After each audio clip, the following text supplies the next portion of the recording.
butuh persiapan ya bikin video karena belum pernah ngevlog, belum pernah bikin video.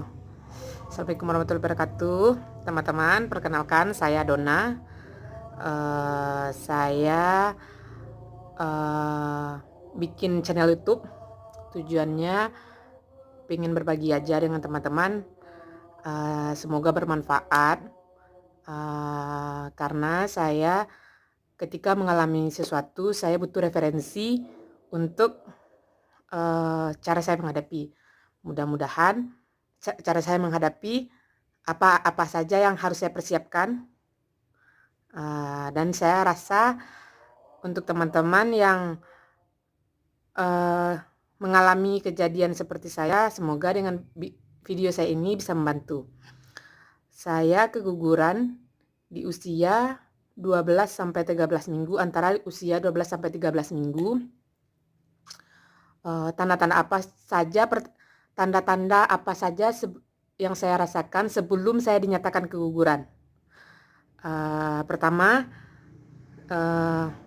waktu itu kalau nggak salah 3 hari sebelum saya keguguran, secara psikologisnya yang saya alami, saya bermimpi dengan anak saya. Ya, saya kehilangan baby saya di usia 4 bulan. Dan waktu itu saya lagi santai-santai di rumah karena saya lagi mabuk. Saya istirahat, habis itu tertidur. Kemudian saya mimpi. Dalam mimpi saya itu anak saya datang dan persis seperti apa saya lagi istirahat. Saya istirahat, tiba-tiba nama anak saya Raska, dia datang. Dia datang tanpa ekspresi wajah, tanpa ekspresi. Saya terkejut. Raska datang, nak, mama kangen sama Raska. Habis itu anak saya udah duduk di depan saya. Saya hanya bisa melongo, lihat dia berkembang. Dalam mimpi saya itu dia selalu berkembang. Saya lihat, aduh, anak saya ganteng sekali. Habis itu dia mendekat ke perut saya. Saya lagi tiduran, dia dekat dengan perut saya. Terus saya bilang kayak gini,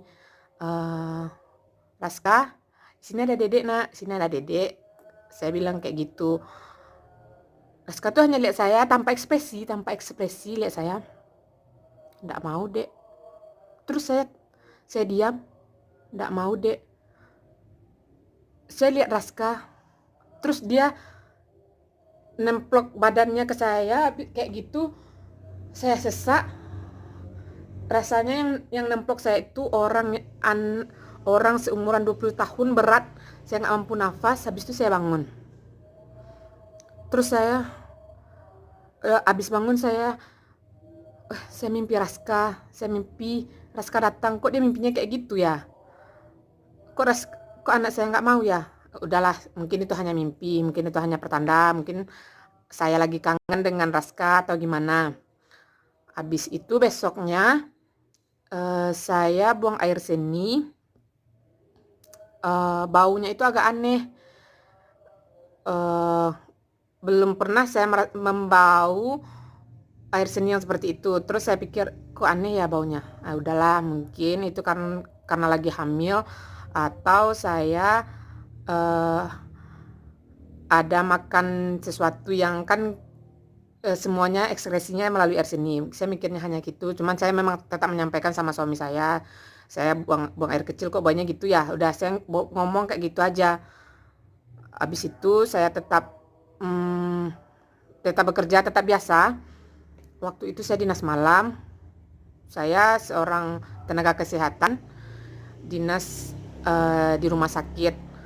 Saya waktu itu dinas malam. Pasien nggak ada karena kan lagi pandemi. Pasiennya nggak terlalu banyak. Tapi cuman saya nggak bisa tidur. Saya nggak tahu kenapa kok saya nggak bisa tidur ya. Kok saya udah tarik nafas, udah istighfar, udah semuanya udah saya lakukan. Saya udah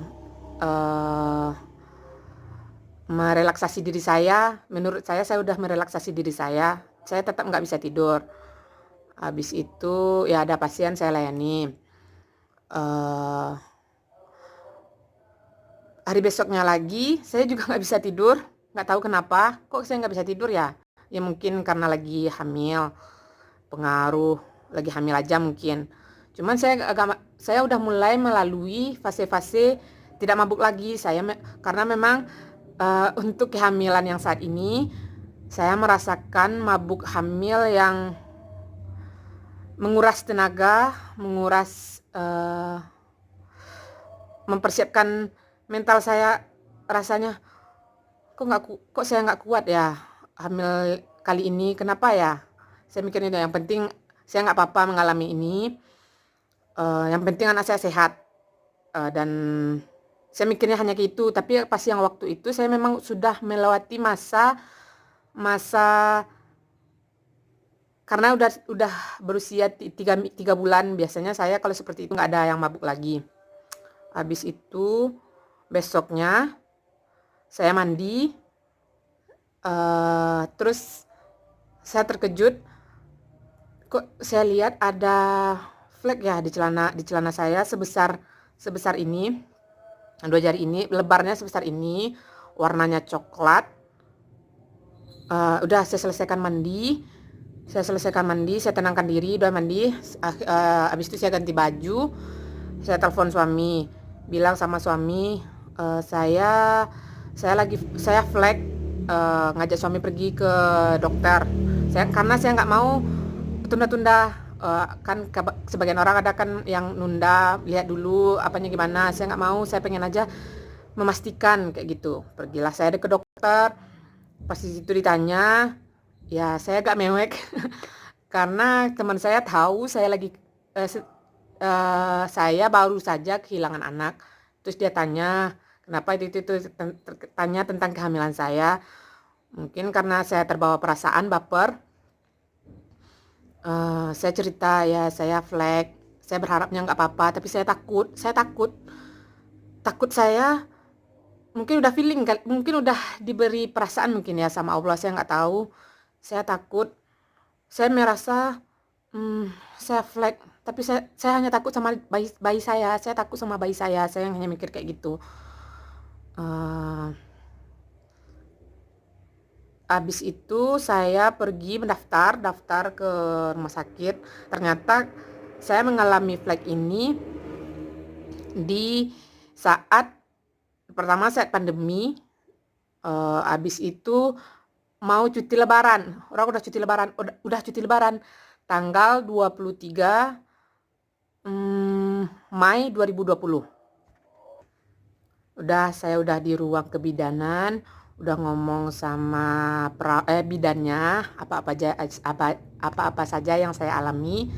Terus karena saya memang bekerja di sana, teman-teman di sana bilang kayak gini, nah bagusnya di USG, karena kalau masuk sekarang hanya dirawat. Terus dokter datang karena sekarang kan lagi pandemi, dokter koas, dokter residen nggak dinas, nggak ada yang dinas. Jadi kalaupun mau sebagusnya ini di USG untuk tahu gimana kantong kehamilan. Kalau enggak ya cuma dirawat. Habis itu nunggu tanggal 27, dari tanggal 23 sampai 27 dirawat, pasang infus. Habis itu nanti baru dokter datang, baru bisa di USG, karena dokter nggak bisa datang waktu itu karena memang lagi cuti lebaran. Bagusnya pergi ke klinik yang dokter lagi praktek. Oke deh, saya memang maunya seperti itu karena saya memang mau di USG. Gimana sih kehamilan saya, gimana sih keadaannya. Habis itu cari-cari, telepon semua dokter. Alhamdulillah masih ada satu dokter yang buka di H-1 lebaran, dan saya bersyukur sekali. Terus saya di USG, dokternya pun saya merasakan, saya jadi baper. Dokternya nanya kayak gini, ibu anak berapa? Anak kedua pak. Anak pertama umurnya berapa? Anak kedua nggak sama saya pak, udah dipanggil sama Allah. Umur berapa? Baru aja dokter nanya kayak gitu, udah saya feeling dokternya mau ngomong yang yang nggak saya inginkan. Udah saya nangis, saya sedih, saya meneteskan air mata, tapi saya tetap dengar dokternya, anak kedua anak kedua meninggal Pak, usia 14 anak kedua meninggal Pak, meninggal di perut atau di luar? Meninggal di luar Pak, usia 14 minggu karena aspirasi. Oh, habis itu dokternya manggil suami, Pak sini Pak, dokternya jelaskan ini kantong kehamilan, ini rahim, ini kantong kehamilan, dan ini janinnya nggak berdetak. Habis itu saya nangis, ya Allah, engkau uji saya lagi. Apakah saya kuat? Mungkin engkau nilai saya kuat, tapi saya nangis. Kehamilan ini yang memang kehamilan saya harapkan. Ya namanya saja saya kecewa, saya nangis. Lalu saya istighfar, ya Allah kuatkan saya, jika emang ini yang terbaik, kuatkan saya, beri saya kekuatan, karena semua ini hanya engkau yang tahu, saya nggak tahu. Saya di saat saya hamil ini saya selalu berdoa, ketika saya bodoh, ketika saya tidak tahu, beri saya petunjuk, lindungi kehamilan saya, lindungi anak saya, tumbuh kembangkan dengan sempurna, lancarkan persalinan saya. Saya selalu berdoa seperti itu. Habis itu saya Pak, USG saya lagi Pak, saya mau memastikan apa benar, saya mau meyakinkan diri saya aja. Oke, dokternya ya memang dilihat ya memang nggak berdetak jantungnya. Terus gimana Pak solusinya? Karena usia kehamilan ibu antara 12 minggu, udah lewat dari 10 minggu, saya menganjurkannya dikuret, lebih baik dikuret. Saya bikin rujukannya ya, hari ini dikuret, malam ini. Maaf Pak, saya belum bisa saya nggak ingin ngomong itu. Suaminya nanya, dokternya nanya, ibu siap sekarang atau enggak? Saya nggak siap. Pertama saya nggak tahu, saya menenangkan diri saya dulu, saya nggak tahu. Habis itu saya bilang saya nggak siap sekarang, karena saya butuh penerimaan dulu untuk diri saya, kalau saya itu lagi keguguran. Karena ini kehamilan saya harapkan, jadi saya butuh waktu untuk menyiapkan diri, untuk dikuret, mikirkan dikuret saja. Saya udah takut, dan sekarang saya mikir saya udah harus menyiapkan diri ke saya dulu. Habis itu saya pulang. Terus beberapa jam kemudian, setelah saya tenang, setelah saya normal kembali, saya telepon dokternya, Pak maaf Pak, tadi saya belum siap menerima kalau saya keguguran. Saya sedih, jadi saya nggak bisa ngomong apa-apa. Sekarang saya udah siap Pak, saya mau nanya apakah saya memang harus dikuret? Saya harus dikuret, ada nggak solusi yang lain? Boleh nggak saya minum obat aja dulu? Iya Bu, karena kehamilan ibu udah 13 minggu, bagusnya dikuret. Sekarang ibu siapkan diri aja dulu, kuretnya nanti setelah lebaran aja. Ya Pak, habis itu saya menenangkan diri, mencari informasi tentang keguguran, dikuret. Makanya tujuan saya bikin video ini mudah-mudahan bisa jadi referensi untuk teman-teman yang mengalami kejadian yang sama dengan saya. Suami saya ikut komen di belakang ya, maaf ya. Jadi saya ketawa. Habis itu saya nggak konsentrasi. Habis itu ya saya tunggu beberapa hari, karena dokternya bilang tanggal 27 terlalu lama. Akhirnya saya datang ke rumah sakit tanggal 26. Saya siap dikuret. Kan kemarin dokternya bilang tanggal 27. Saya nggak apa sekarang, saya udah siap. Gimana dok? Saya nanya sama bidan, gimana Bu? Akhirnya saya disiapkan lah untuk dikuret. Ternyata dokter yang dokter yang merujuk saya hari dinasnya nggak hari itu. Hari ini yang dinas adalah dokter, pas kebetulan sekali dokter dokter yang memang tempat saya konsul selama kehamilan, dan dokter itu tahu gimana keadaan saya, gimana cerita saya. Akhirnya dokternya bilang kayak gini, ya udah diminum obat aja dulu, mudah-mudahan keluar semuanya, jadi nggak perlu dikuret. Alhamdulillah, alhamdulillah, saya bersyukur sekali, dan saya berdoa mudah-mudahan ya memang dengan minum obat semuanya beres. 1 hari setelah saya minum obat, saya minum misoprostol, namanya misoprostol. Dia harus didapatkan dengan resep dokter. Saya minum misoprostolnya 1 kali 2 tablet, 2 jam atau 1,5 jam setelah minum itu barulah saya bleeding, saya banyak pendarahan, pendarahannya banyak. Habis itu udah keluar bongkah-bongkahan seperti agar-agar warna merah. Dokter bidannya bilang kayak gini, karena kenal, karena kerja di sana, minum obat ini dulu, mudah-mudahan dokternya bilang kayak gini, mudah-mudahan dengan minum obat rahimnya bersih dan nggak perlu dikuret. Ya, memang berharap seperti itu. Habis itu besoknya saya di USG. Di USG dia lihat hasilnya.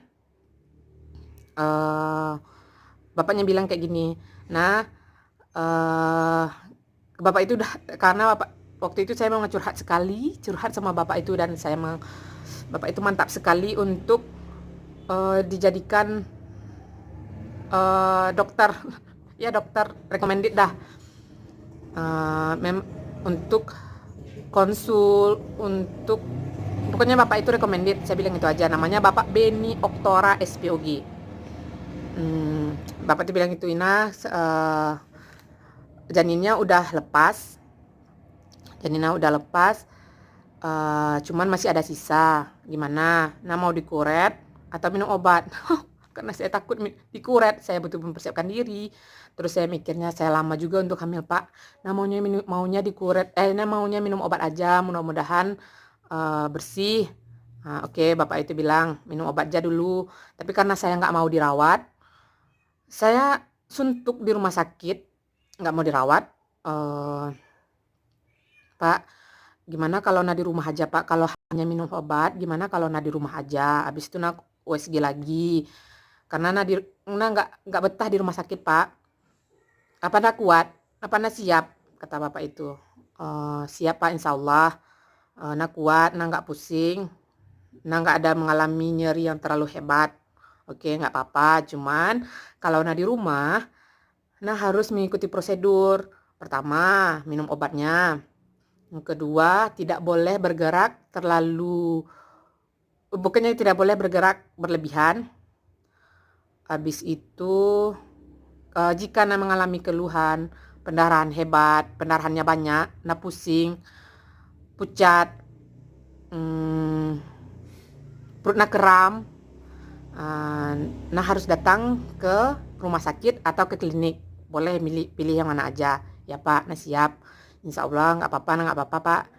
Habis itu sekarang sekarang saya lagi minum obat, dikasih antibiotik, dikasih misoprostol lagi, dikasih apa tadi, obat anti nyeri. Itu aja dulu ya, teman-teman. Nanti jika ada perkembangannya lagi, saya beritahu, saya share sama teman-teman. Semoga video ini bermanfaat. Oh ya, saya ingat label ini. Jangan lupa subscribe, like, dan komen. Terima kasih teman-teman udah menonton video saya. Semoga bermanfaat. Harapan saya hanya itu, semoga bermanfaat bagi teman-teman, bisa jadi referensi. Udah gitu. Assalamualaikum warahmatullahi wabarakatuh.